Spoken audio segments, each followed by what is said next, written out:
ایک عالم کو پھانسی لگنے والی تھی۔ راجا نے کہا تمہاری جان بخش دوں گا اگر میرے ایک سوال کا صحیح جواب بتا دو گے تو۔ سوال تھا کہ عورت آخر چاہتی کیا ہے؟ عالم نے کہا مہلت ملے تو پتہ کر کے بتا سکتا ہوں۔ راجا نے کہا 1 سال کی مہلت دے دیتا ہوں۔ عالم بہت گھوما، بہت لوگوں سے ملا پر کہیں سے بھی کوئی تسلی بخش جواب نہیں ملا۔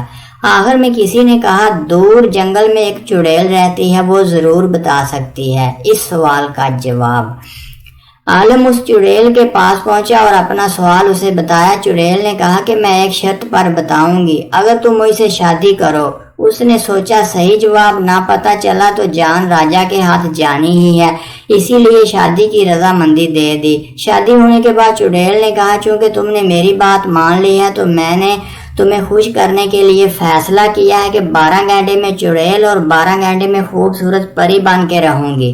اب تم یہ بتاؤ کہ دن میں چڑیل رہوں یا رات کو؟ اس نے سوچا اگر یہ دن کو چڑیل ہوئی تو دن نہیں گزرے گا اور رات میں ہوئی تو رات نہیں گزرے گی۔ آخر میں اس عالم نے کہا جب تمہارا دل کرے پری بن جانا، جب دل کرے چڑیل بن جانا۔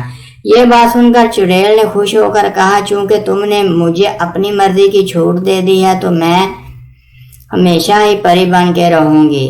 آخر میں اس سوال کا جواب یہی ہے، عورت ہمیشہ اپنی مرضی کا کرنا چاہتی ہے۔ اگر عورت کو اپنی مرضی کا کرنے دو گے تو وہ پری بن کر رہے گی، اگر نہیں کرنے دو گے تو چڑیل بن کر رہے گی۔ صنف نازک کی چلاکیاں اور بیچارے مردوں کی معصومیت کی مختصر داستان۔ اللہ پاک ہم سب کا حامی و ناصر ہو۔ اگر آپ کو ویڈیو اچھی لگے تو پلیز چینل کو ضرور سبسکرائب کر دیجیے گا۔ Thank you very much.